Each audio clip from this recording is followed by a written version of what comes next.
Let's start by importing Reactive and watchEffect from Vue. We create a reactive object called state with a property numbers that is an array containing the elements 1, 2, and 3. This array is now reactive, which means Vue can track its changes and update the DOM accordingly. Next, we use the watchEffect function to reactively watch for changes on the numbers array. Inside the watchEffect callback, we simply log the array and its length. This callback will run immediately and every time state numbers or its length changes.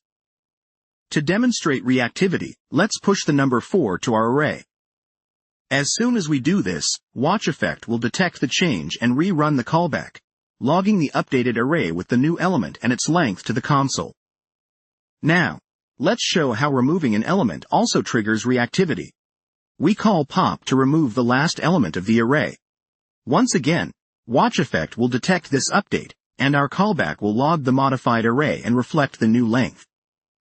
Not only adding or removing elements triggers reactivity. Let's modify the second element of the array by setting it to 99. Watch how watchEffect picks up on this change as well and logs the array with the updated value.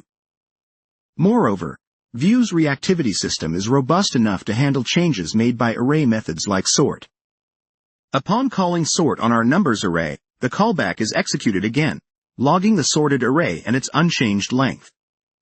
We can further watch array dependencies by creating computed properties.